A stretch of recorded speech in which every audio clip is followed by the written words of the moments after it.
Tonight's introduction has been written by a robot.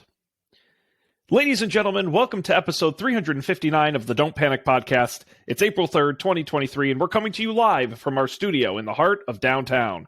I'm your host, Sean Jennings, and I'm thrilled to be joined once again by our fantastic co-hosts, Dan Miller and Colby Rabideau. Together, we're going to explore the latest news and trends in technology, business, and culture, and we'll do our best to help you navigate the ever-changing landscape of the digital world. On tonight's show, we'll be discussing a wide range of topics, from the latest advancements in artificial intelligence and virtual reality to the challenges facing startups and entrepreneurs in today's fast-paced business environment. We'll also be taking your questions and comments, so be sure to stay tuned for our call-in segment later in the show. But first, let's dive right into the news. There's been a lot happening in the world of tech lately, and we've got the latest scoop on everything from the latest gadgets to the hottest new apps. So sit back, relax, and get ready to geek out with us as we kick off another exciting episode of the Don't Panic podcast. Whew. What was your prompt for that one? My prompt for that was simply write an opening monologue for tonight's episode of Don't Panic, of the Don't Panic podcast. Mention it is episode number 359. It's being recorded on April 3rd, 2023. Introduce host Sean Jennings as well as co-host Dan Miller and Colby Rabideau, and that's it. I didn't even say it was a tech podcast. Yeah, you also figured out that it knew that. It's creepy. And then I said add a joke about the co-hosts. It wrote a separate joke. It didn't put it in there. It said, now I know what you're all thinking. What do you get when you put a tech guru, a business whiz, and a comedian in a room together? Well, you get Dan Miller, Colby Rabideau, and me. But don't worry, folks. I promise to keep the dad jokes to a minimum tonight. Can't say the same for these two, though. Winks. Wow. So, very talented. I would be interested in hearing if ChatGPT can come up with the blank, blank, and blank of blank in your classic Sean Jennings host intro boy, format. How would you even word that, though? I don't know. Introduce. This is a riveting radio. Colby. We are just going to listen to Sean type things into ChatGPT. I've got a loud keyboard now. So yeah, that's good for the Foley work. Introduce Dan and Colby by comparing them to a famous pair or duo.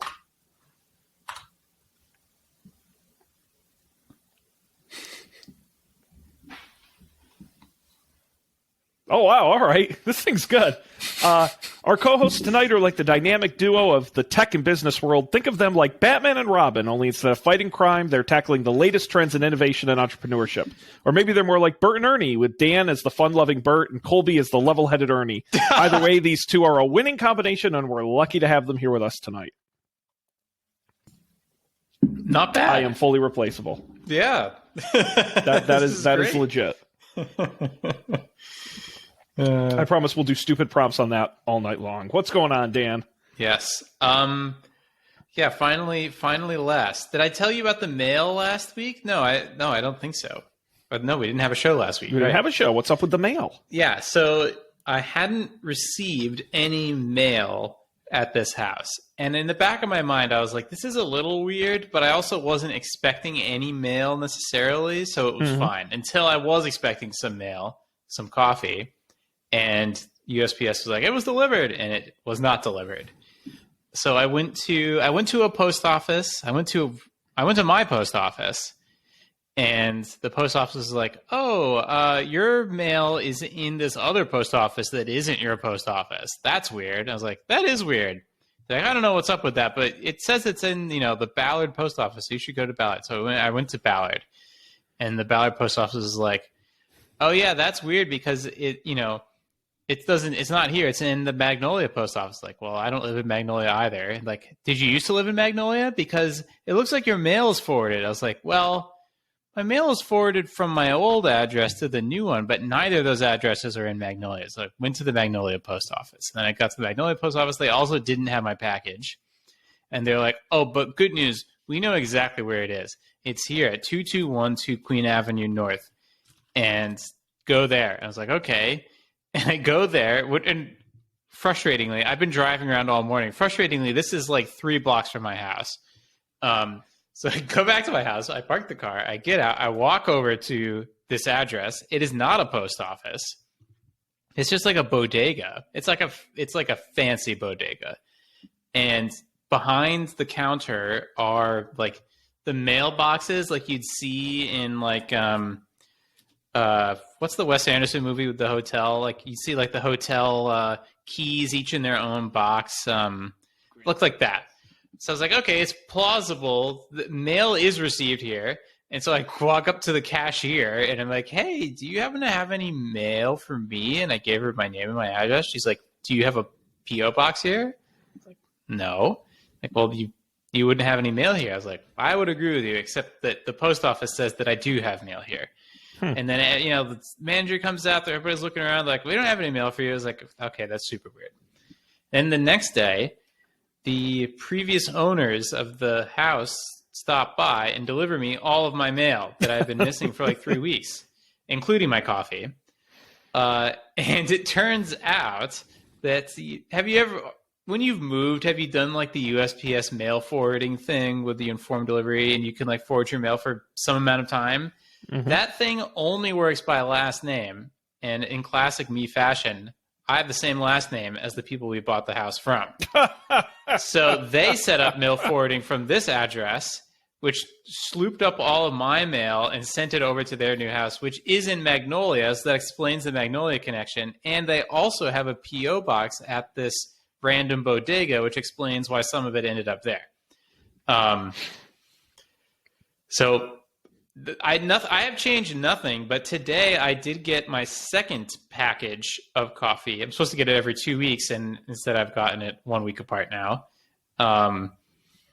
So I don't know, but if you are ever in this situation, Colby, I think you'll be okay. But maybe Sean, if you ever buy a house from someone who has the same last name as you, be careful. Well, that's one thing I do tell people is, especially when you buy a property, get all of the contact information for the old owners, because I have had packages. Because sometimes in websites and stuff, it saves your address, and it's somewhere you haven't shopped in a while. So even 6 months after moving, I've had packages sent to the wrong place, or they send. Believe it or not, I actually switched places, so I had the address of the other people where they had mine, and I was getting their packet. So it's just always good to, because I'll get messages out of the blue. Hey, did you get my package? And then I usually I'll just come steal it off your porch, which I've done many times. Now, I do have to mention, we were joined by our co-host, Colby. Colby, we were playing with ChatGPT earlier. It wrote the intro for the show, and I did ask it to write an intro for you. I said, introduce Colby and joke about him showing up late.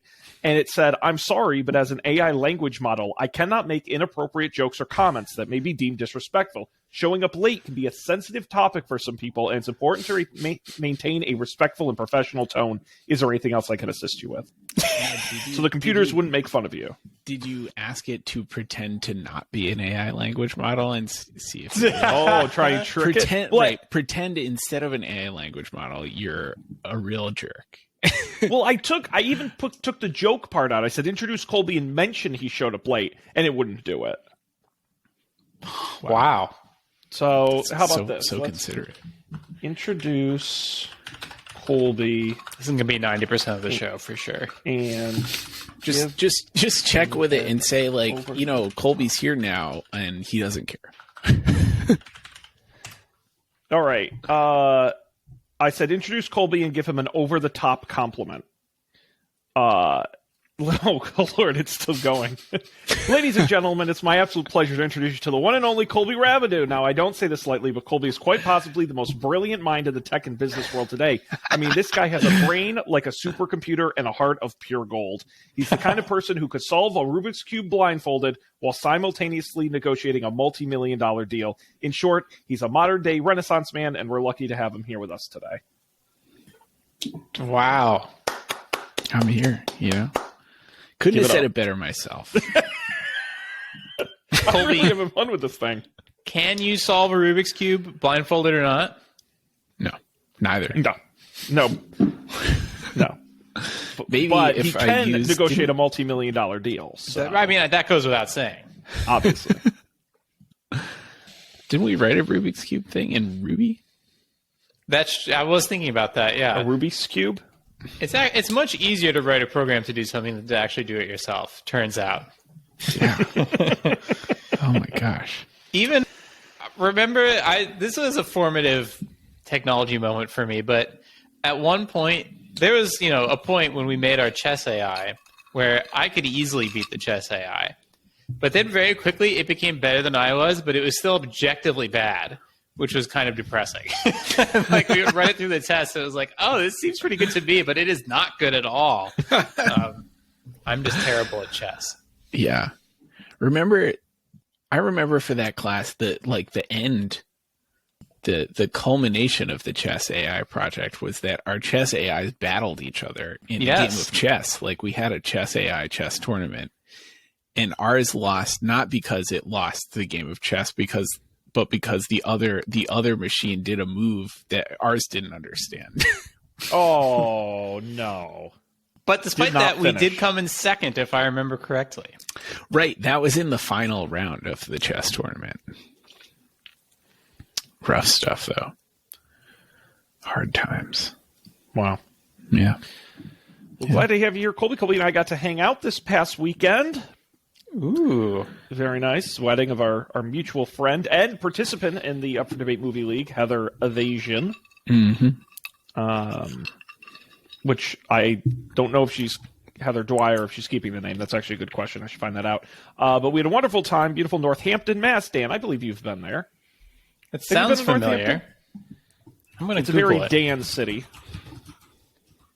Oh, is this like the college town that's in like Western Massachusetts? Yes, but it's not. I know you've been to Great Barrington. It's not Great Barrington. But Northampton is like the restaurant and artsy kind of town. It's possible I've been there. It seems like a place Dan would go. It does. It does. What school is there? Isn't there a school there? Smith College. Ah, okay. I don't think I've been there then, actually. I think I would remember that. Well, we gotta get But you it out. does sound like a place I would like. I think you would. Yes, it's got like 100 shops and restaurants and bars within like a small town. It's crazy. So it was good. We had a very nice time. Got to hang out. He borrowed my toothpaste and never gave it back. I know. I found it in my pocket when I got home. I'm going to mail it to you. Yeah, please. Yeah, my little travel size toothpaste. Please do. It was expensive. That was great. Now, Dan, speaking of the mail, we went through a period for the last 2 weeks where we did not receive any mail. Like, we got the emails. Like, I knew what mail I was supposed to get because I get the emails with the mail in the pictures of the mail in them. No mail arrived. And finally today, some mail arrived, but not any of the mail that was supposed to come in the last 2 weeks. Well, I can tell you from this experience that if you do go to a post office, they do have some more information, and it might be helpful. It didn't end up being super helpful in my case. They could tell that the mail was forwarded, which in retrospect was a helpful clue. I didn't necessarily put two and two together there, and things like that. So that might be a thing to try. Nice. Also, the final post office I went to wasn't actually a post office. It was a like mail distribution center or something. So I walk up to this warehouse and I ring this ring doorbell on this unmarked door that just has like a piece of paper next to it that says lost packages. And someone emerged from the warehouse, and that was where I didn't get to keep it. I wanted to. She didn't let me keep it. I saw the printout, the like internal printout of like where all the internal state of this mail. So that was also a somewhat interesting experience. Then someone came in was in line behind me sort of, and she was very upset because someone had stolen her identity and forwarded all of her mail without her permission. Which I guess is a thing you could do if you had full access to someone's accounts and stuff. And then you can do all sorts of crazy shit with that. Like banks and stuff will sometimes send you credit cards, replace credit cards and things like that in the mail. So that didn't sound like fun. Also, trapped in a tiny room with her with nobody else around. It was a little awkward. You learned more than you bargained for. Yeah, I felt very bad, very sorry for her, but I could not help. I'm just going to keep doing this until it gets old. I asked ChatGPT, I said, Colby hasn't gotten any mail for 2 weeks. Where did his mail go?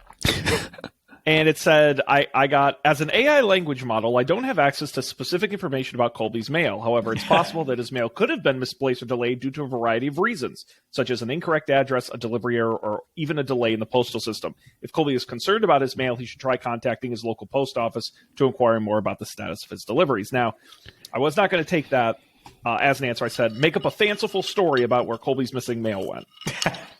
You won't believe it, but I just heard the craziest story about Colby's missing mail. Apparently, a group of mischievous fairies took it upon themselves to borrow Colby's mail for a while, just for fun.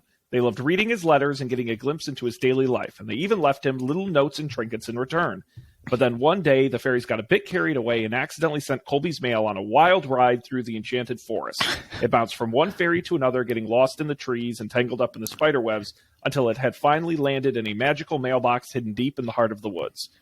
There it sat for weeks, until one day a kind-hearted fairy stumbled upon it and realized what had happened. She collected all of Colby's letters and packages and brought them back to his doorstep, along with a sincere apology and a few sparkly fairy dust gifts as a token of their appreciation. Of course, that's just a fanciful story, but who knows? Maybe there's a kernel of truth to it. After all, anything is possible in the world of magic and wonder. That doesn't sound like such a bad deal, actually. You know, I mean, what are the fairies learning about you, Colby, from your mail? A glimpse into your daily life. I don't know, man. Could be anything. If it's anything like my mail, it's mostly local ads. Although maybe you're still getting those. I always wonder, do those people just come to your door and physically drop it off, or are they actually mailing it? It was unclear to me. Spam. Catalogs from services that you bought things from and then forgot to uncheck the box. Mm-hmm. What's the Land's End? Fucking Oh, Land's sure. End. Oh, yeah. West Elm. Jesus. Gardener's Supply. Gardeners. I think my 90% of the mail we receive that is addressed to me is mailers from Norwegian cruise lines. Yes, they are aggressive. Since we took that Norwegian Cruise Lines cruise, they really go hard. They're so thirsty. They're desperate. Oh my god! Yes. What's in these things? Is it just like, here's the new cruises? Honestly, it's like the same one every time. Just over and over and over and over. The big thing is the free offers. It's the free offers. And every time they seem to increase it, because at first it's like, oh, we'll give you like 2 perks for free. And then the next week it'll be like, it's 3 perks, and then 4 perks. And then the second person goes free, and we'll throw in the airline tickets, and free Wi-Fi, and free premium drinks, and free excursion. Wait, do the cruise lines still charge for Wi-Fi? Yes, and if you don't get certain packages, yes. Yeah, that's an upgrade perk. Specialty dining, top shelf liquor, excursions. They will just throw it all out. It really makes a lot of sense to me why Disney is in the cruise business now that I hear you describing all of these nickel and diming things. Whew. Yeah. Yes, sir.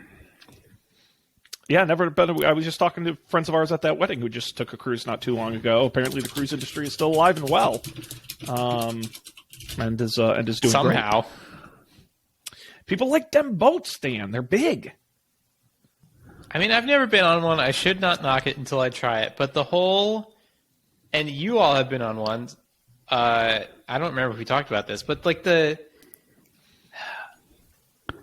I see the appeal. Colby is really the one who introduced me to the appeal of the Do Nothing Vacation. I have him to thank. I see the appeal in the Do Nothing Vacation. I also see the appeal in going somewhere and seeing or experiencing something that you've never seen or experienced before. That also sounds like fun.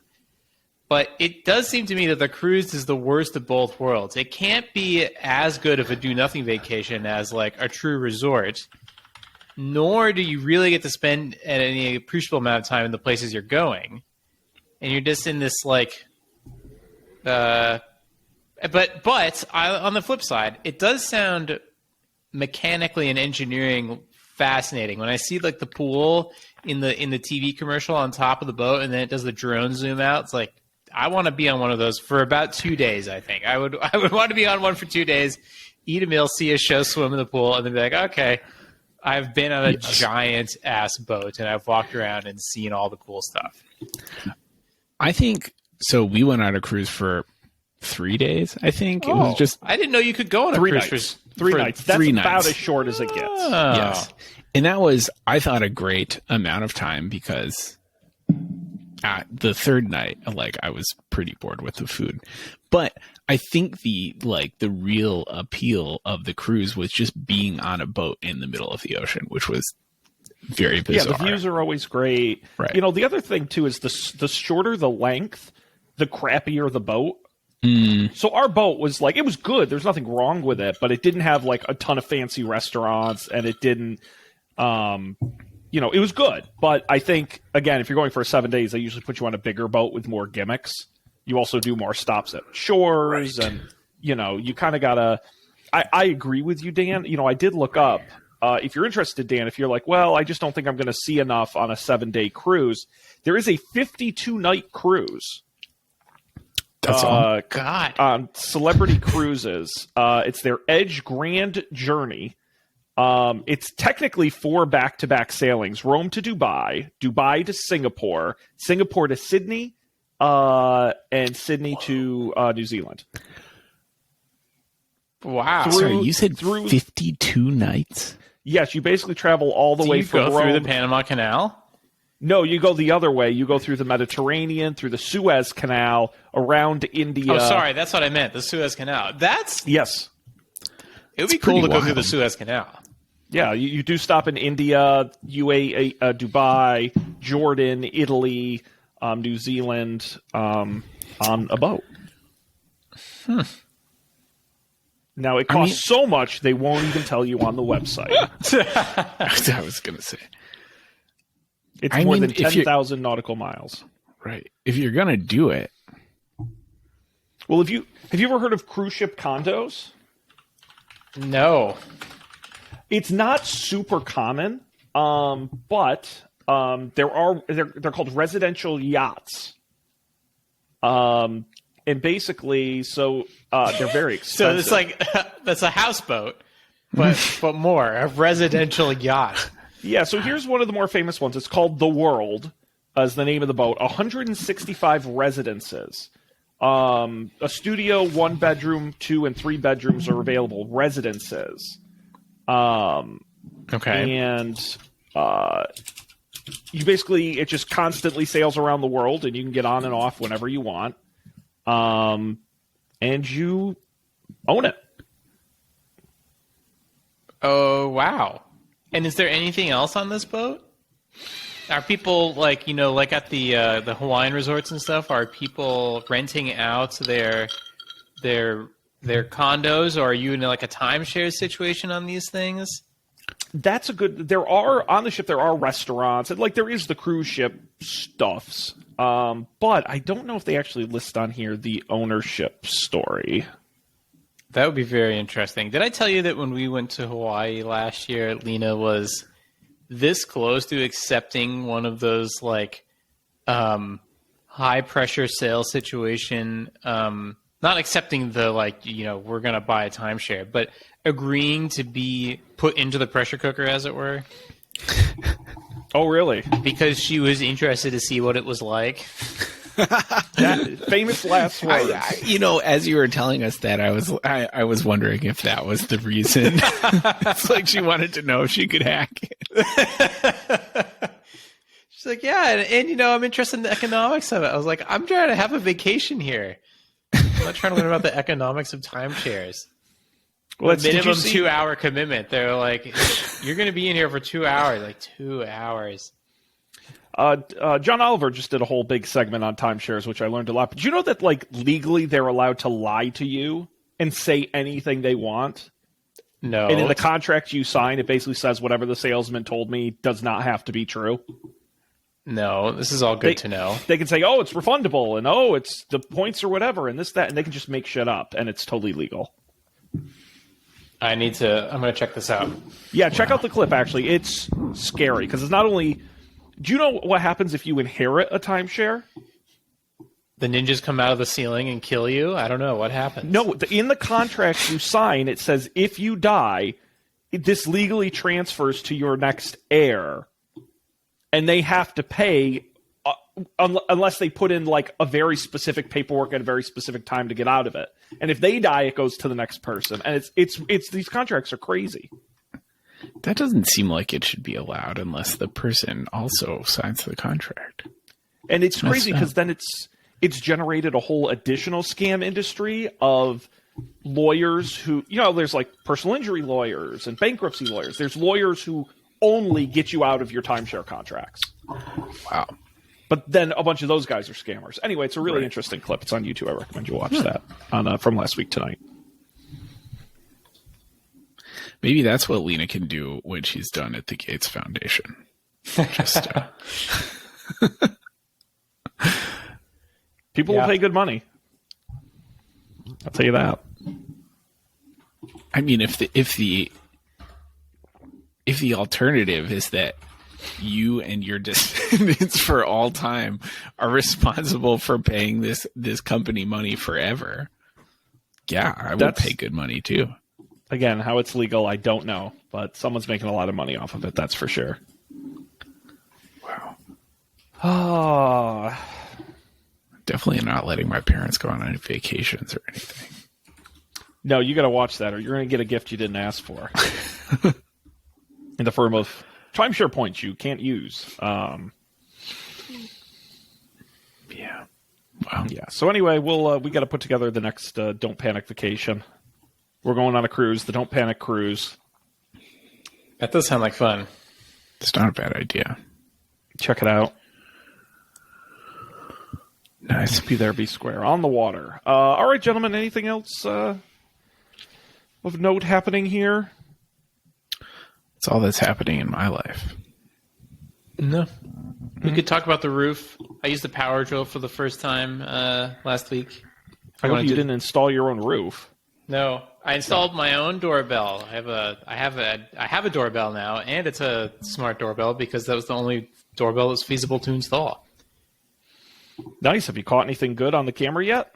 No. Unfortunately, I think I installed it a little bit too high. You can't see if there are packages in front of the door, but you can see people. And then I immediately turned off the notifications because what happened the day after I installed it, the roofers were here installing, so it was just going off constantly all day long.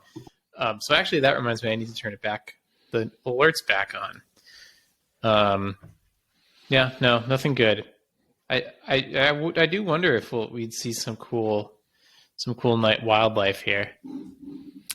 Well, speaking of wildlife, I just threw a video that I captured this morning. This is not common; doesn't happen all the time, but of deer walking down the street in front of my house. This is not a smart doorbell capture. This is artisanal hand captured footage here. The iPhone is an incredible thing. I kid you not, I opened the curtains of my front window and they were just hanging out in front of my house. So it was pretty dope. So a little bit of I get more wildlife living here than I did when I lived in the actual middle of nowhere. It's crazy. Huh. Well, yeah, sometimes there's food. Well, and the houses have encroached on them, but I've had deer. There was not a cougar. What is it? Not a mountain lion. Bobcat? Bobcat. Thank you. Bobcat, skunks, moles, chipmunks, squirrels, birds, large birds, small birds. Speaking cats, of squirrels dogs. and things that don't occur to you before things are yours. Last week or the week before, it must have been the week before because there were no squirrels here last week. I looked out and I saw a squirrel in a tree, pretty common sight. And then I saw that it was eating stuff off of my tree. I was like, "What are you doing, squirrel? That's my tree." And it was eating like the buds, like the flower buds. And there are 2 or 3 squirrels every day. They'll come by and they'll chow down on as many until they get their fill. And I read about it, and it's apparently normal, and the trees will be okay. But at first I was really alarmed. I was like, "Oh shit! Do I need to scare the squirrels away so otherwise my tree will die because eat all the flowers off of it?"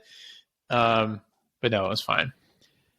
And right above that, I have my own wildlife menagerie here.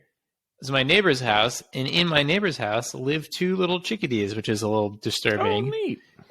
Kind of. They don't look like they were invited in necessarily, explicitly, but there's a little hole in the side of the house, and they're adorable, fat little chickadees flying in and out throughout the day. Dan, we have got to get you one of those birdhouses with the webcams in them. Have you seen these? Was it the Bird Buddy, I think, is one of them? Well, this has been brought up, and Lena is not a fan of inviting the birds to be any closer to the house. But we'll see. I'm interested in this. Well, the AI will identify the bird for you. Now, that's cool. The Bird Buddy, is that what it's called? Here, I just put the link in the Slack, mybirdbuddy.com. Now, I can't give a personal recommendation. I've never personally used one, but it's got AI and it'll recognize the bird and send you a picture of the bird. Cool. That's such a good idea. Yeah, it was like a huge Kickstarter a couple years ago, and they've turned it into a and it'll send you a push alert if a bird shows up. That's such a good idea. Yep. Yeah, I would be very tempted to get one if I didn't have a dog and enough other wildlife. I'm good, but I think this would be fun. And then the one thing I don't know that I would love is, can you automate it to like a Twitter feed or something? Because I would put on push notifications from Twitter for Dan's birdhouse. Let's see. I just Googled it. They have a GraphQL API. Okay. Oh, baby. And there's a HomeKit integration that you could set up, and then you could do whatever you wanted from there. Dan. Every time a bird shows up, it rings your actual doorbell. What else could you do? Oh, Dan, you'd get divorced before you were married. I am curious though what this costs. The Bird Buddy on its own is $200. If you get it with the solar roof, it's $269. Oh, it has what? A solar roof? Yeah, I mean, pretty neat. That's so cool. So I don't know. This is the kind of fun things you can do as a homeowner. Yeah. Just buy stupid accessories for your house. Oh, by the way, I think we talked about this on the show. The most recent electrician I talked to, who is the one that I decided to go with, actually asked if I wanted to do it the expensive way and put the Ethernet through the walls. And I was like, I appreciate you asking. But no, not after seeing how much the roof costs. But I appreciate you asking. He spotted you a mile away. This is an Ethernet guy right here, if I've ever seen one. Yeah. Nice. Well, let's take this opportunity to pivot over to the news. If there is any news worth talking about. Now, question. Yes. Last time we were tasked with bringing an AI-generated news story. What are we doing? I don't remember that. There's no way we promised that. Maybe you didn't. I have an AI-generated news story. As do you I. You guys remembered?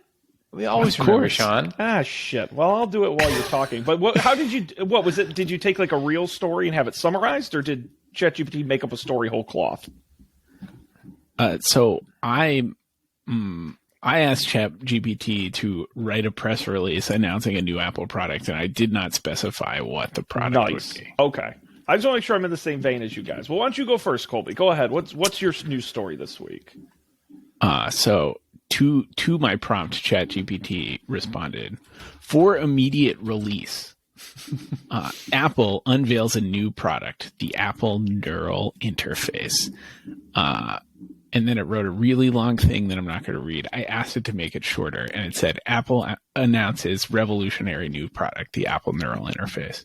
Cupertino, California, April 3rd, 2023. Apple has unveiled the Apple Neural Interface, a breakthrough technology that will transform human-computer interaction. Worn on the head, the device interfaces directly with the user's neural system, allowing for control of digital devices with just a thought or a gesture. The technology is set to launch late 2023. about Apple Inc. Oh, that's boring. But very press release. And then I asked it what Tim Cook said about it, and he said, blah blah blah, basically the same thing. We can't wait to see the ways in which our users will incorporate the Apple Neural Interface into their lives, and we're excited to be at the forefront of this new era in human-computer interaction. Stay tuned for more updates as we approach the launch of this groundbreaking product. I asked ChatGPT if the Apple Neural Interface has a proprietary charging cable, and it did some hedging and said, so this is the point where it got interesting, because it seemed to forget that it had invented the Apple Neural Interface. So it says, as an AI language model, I don't have information about the Apple Neural Interface or any of its specific features beyond what was included in the press release. However, Apple is known for using proprietary charging cables for some products, such as the iPhone and iPad. So it's possible that the Apple Neural Interface will also have a proprietary charging cable, but it hasn't been confirmed. And then I asked it to write a short negative review of the Apple Neural Interface. And it did some hedging here again and said it doesn't have personal opinions, but it could generate one. It says that Apple Neural Interface has potential, but it falls short in execution. While the device can interpret some neural signals accurately, it struggles with others, leading to frustrating and inconsistent performance. The high price tag and the need for a proprietary charging cable also makes it difficult to justify as a purchase. Overall, the Apple Neural Interface feels like an early stage project that needs further development before it can truly deliver on its promise. And then finally, I asked it to write an angry comment from an Apple fanboy berating the person who posted the negative review. And it said, again, more hedging. As an AI language model, it's not appropriate to generate an angry or disrespectful comment. However, I can provide a sample response from a passionate Apple fan that expresses disagreement with a negative review.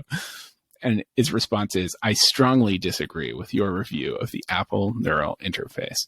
As a loyal Apple customer, I found this device to be a game changer in the way I interact with my digital devices. While there may be some limitations to the technology, I believe that Apple has once again set the standard for innovation and user experience.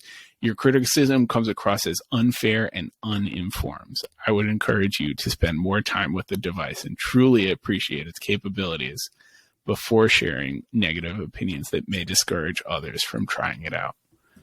Damn. And then I tried to get it to make it meaner, and it kept saying no. But that was all. That's the saga of the Apple Neural Interface. I'm excited. I hope we hear about it at WWDC.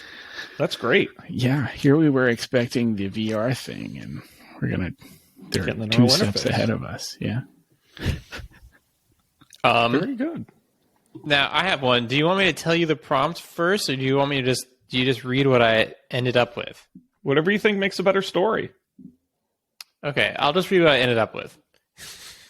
The Internet of Things has revolutionized the way we live with smart gadgets that can communicate with each other and make our lives more comfortable, efficient, and even safer. But sometimes the IoT goes awry and produces a device so baffling and pointless that it makes you wonder, why does this even exist? Enter the Cluckmate 5000, the Wi-Fi enabled chicken coop that no one asked for. And yes, it's truly excruciating.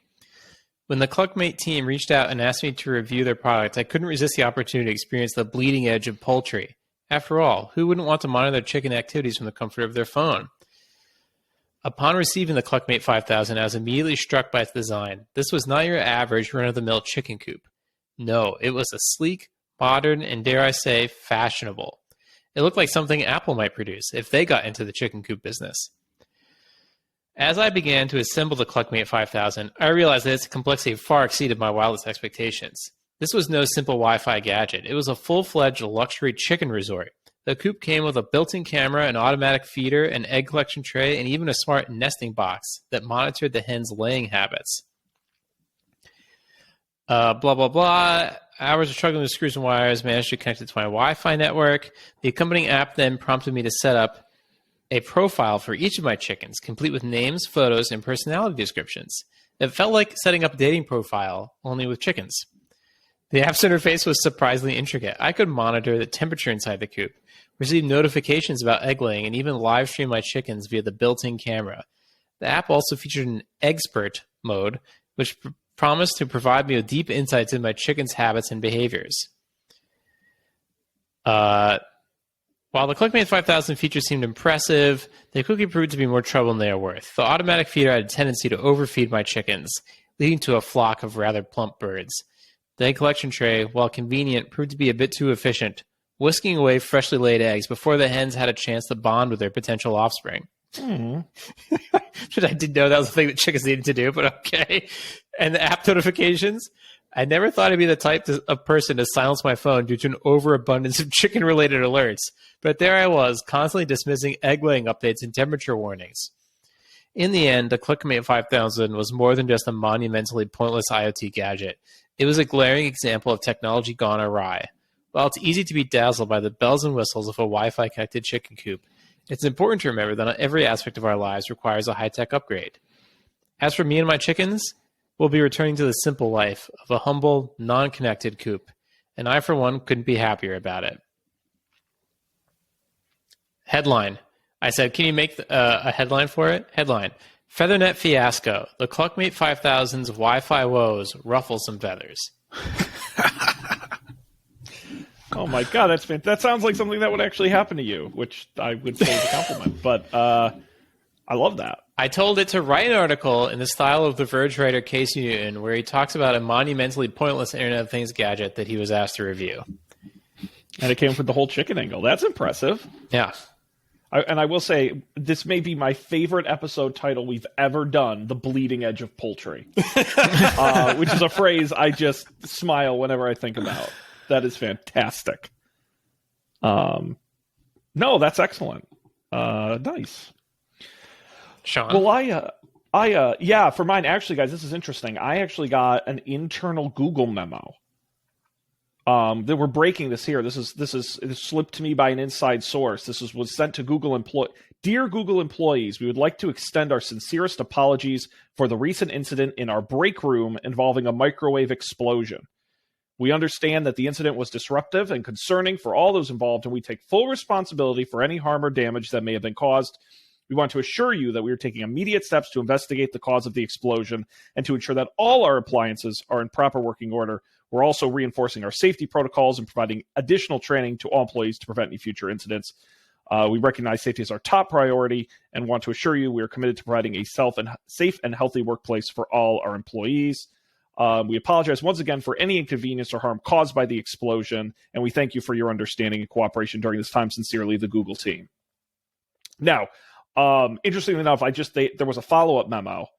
Dear Google employees, we are pleased to announce that we have developed a new explosion-proof microwave for use in our break room and in other areas of our workplace. This new technology is designed to prevent any potential explosions or accidents from occurring, ensuring the safety and well-being of all of our employees. Our team of engineers and designers work tirelessly to develop this new technology, which features state-of-the-art safety mechanisms and fail-safes to prevent any potential incidents from occurring. We believe that this new microwave will provide a safer and more reliable experience for all of our employees, and we're proud to offer it as part of our commitment to workplace safety. We're grateful for your patience and understanding during the recent incident and hope this new technology will provide you with a greater peace of mind as you go about your work. If you have any questions about the new microwave or workplace safety in general, please don't hesitate to reach out to our HR department. Sincerely, the Google team. Now, there was just one more memo here that followed up that one. Dear Google employees, we are deeply sorry to report that despite our best efforts, the explosion-proof microwave we recently developed has unfortunately malfunctioned and exploded in our break room. We understand that this incident is concerning and upsetting for all of our employees, and we take full responsibility for any harm or damage caused. I'm sorry, I'm reading the wrong one here. We have made the difficult decision to discontinue our microwave line and exit the microwave business entirely. As a company, we take pride in our commitment to innovation and safety, and we are deeply sorry for any harm or damage caused by this unfortunate incident.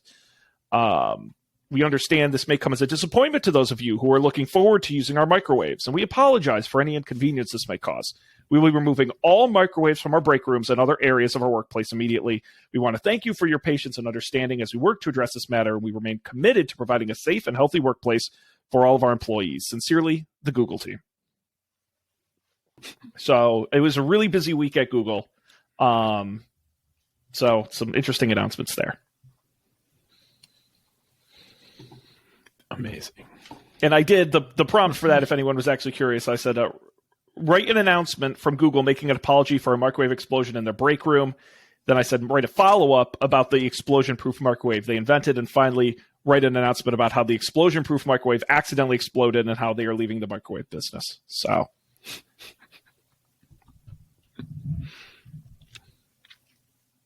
this is some powerful stuff, guys. For real. But that was a fun experiment. You're on the cutting edge. Honestly, what do we need us for? I think we were ahead of the time when we had the idea to pay someone else to re-record our podcast with different voices, and Right. instead we could just generate infinite podcasts, which I'm sure someone is already doing. Was there I think there was wasn't there a Reply All episode about the people who write programs that generate music and then sell them on Spotify? Or I remember reading something about that, and it's just like, hey, you throw enough paint at the wall, it'll stick. There are only the universe of possible songs is like a relatively constrained problem space. And that was before all this stuff. I can imagine that there's some podcast studio out there is like, let's make a podcast about explaining how the Tupperware industry started. Sure. Why not? Doesn't cost you anything.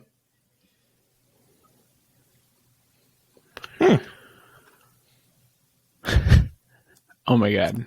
I asked ChatGPT, what is https://don'tpanic.io?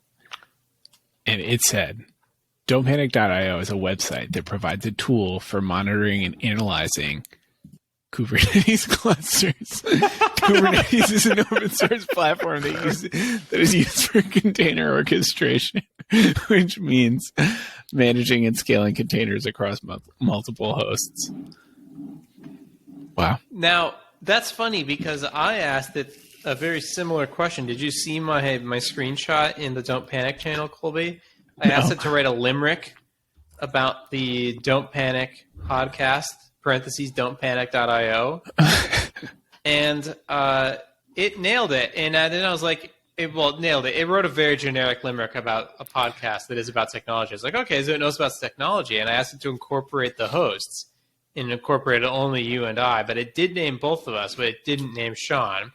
Then I asked it to incorporate the third host, and it spelled Sean's name wrong, but it did say it was Sean, and then it rhymed his name with on. Wow. So, yeah. Wild. But it's interesting that it got it totally wrong for you. I wonder what happens if you put the website link in. Well, it's specifically because I was going to ask it to describe my pick this week, and it says I cannot browse the internet or access specific Twitter accounts as it goes beyond my capabilities as a language AI model. So it's got to have some kind of context already built in. It can't reach out for that. Yes. Yes. But I imagine that it's trained on the text of all websites ever. Well, yeah, it says my training data only goes up to 2021. Yeah. So, good thing we've been doing this for so long. I see. Yep.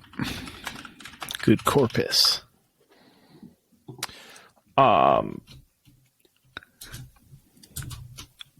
Excellent. Well, why don't we pivot on over to picks this week? And I got to tell you guys, I'm pretty damn excited about the picks. I think we got some really awesome stuff in here. And it's definitely a mix. I'm going to have Colby go first because A, he doesn't get to do that, and B, baby. he bought me one of these, and I use it and think it's fantastic.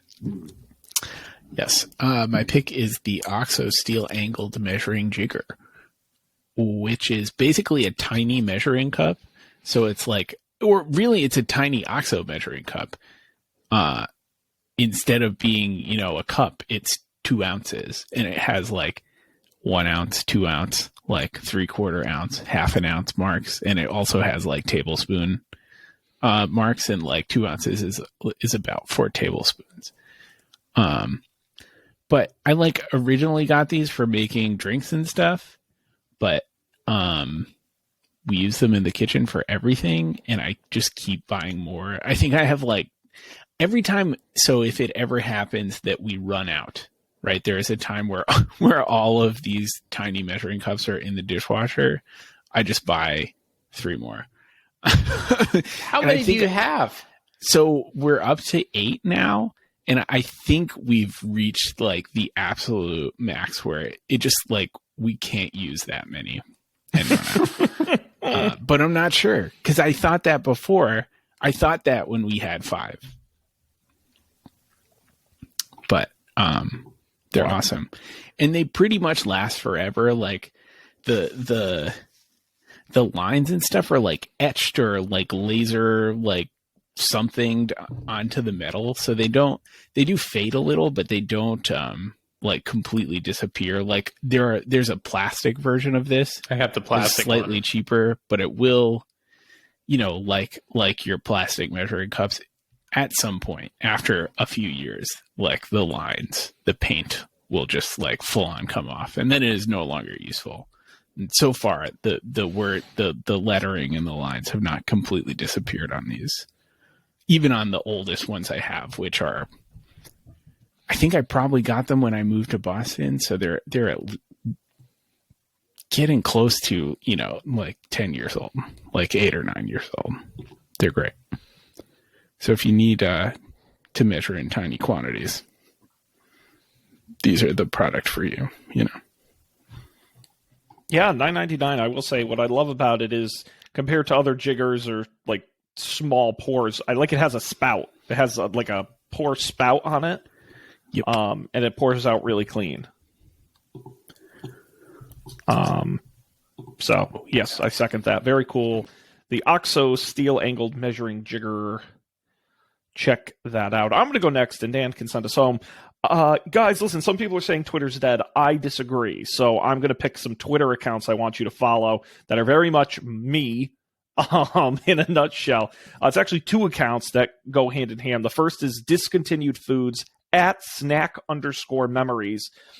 They got about 32,000 followers, and what they do is they tweet about discontinued foods.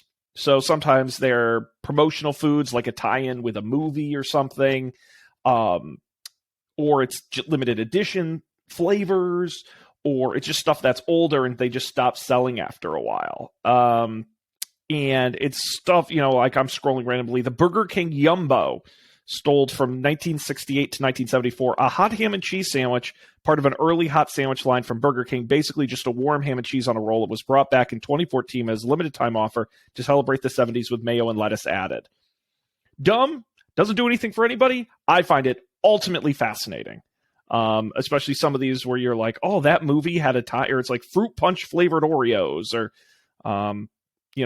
mac and cheese with Looney Tunes shaped, with Looney Tunes characters, and they were shaped like 2 and zeros for the year 2000. Like just dumb stuff like that you didn't know existed. And it's just an interesting thing that comes in my feed. The other account is Consumer Time Capsule at Consumer TC on Twitter. And this guy, he actually lives in Massachusetts. He is a vintage McDonald's super collector. And so he actually travels around the country and buys old McDonald's and other advertising and other marketing pieces and posts the most insane stuff. He also collects like soda cans and cereal boxes.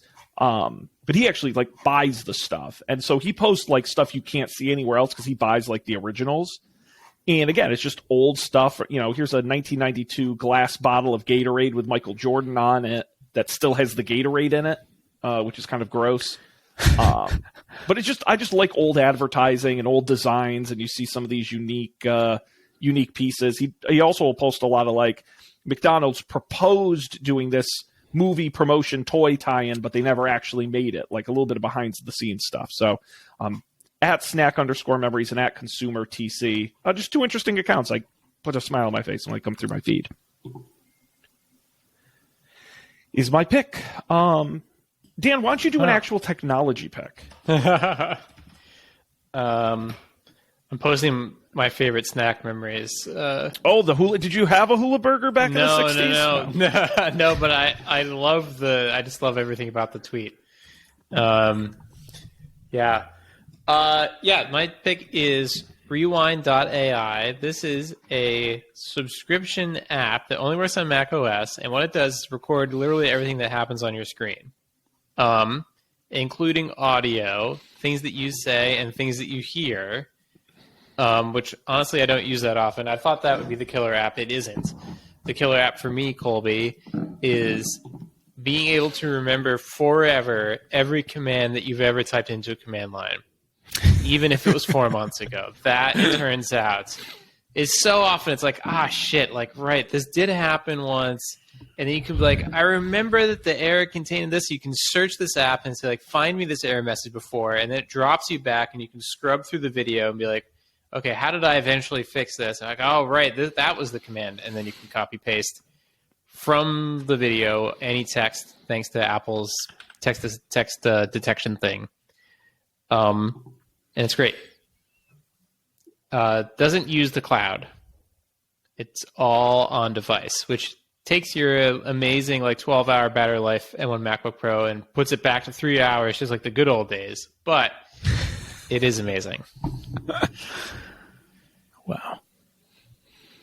Yeah, this is massively fascinating, just simply as an experiment. The idea that it can record everything you do and make it searchable, both audio and text on the screen. That's absolutely buck wild. Yeah.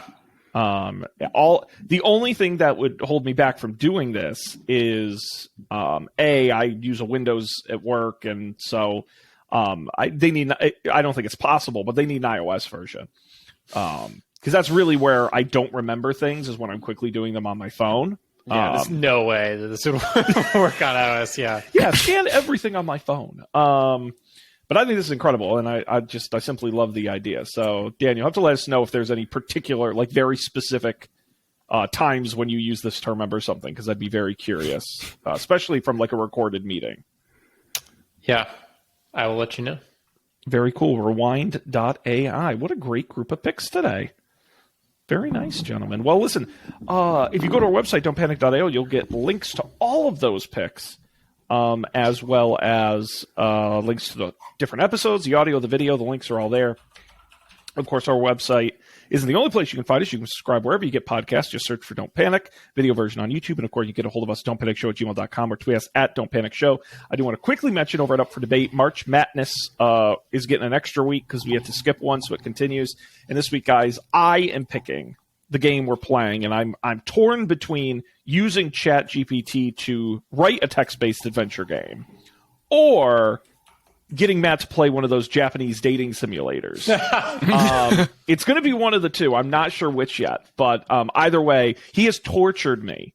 I hate March Madness because it's painful to play these games in the setting of a podcast because they are just hard to do and a pain, and they're not fun, and I don't enjoy it. So I'm going to torture his ass.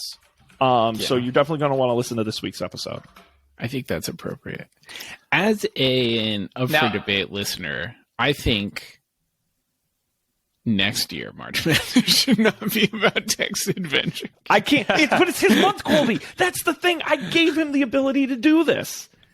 How can I? It's his month. If he wants to listen, I agree with you.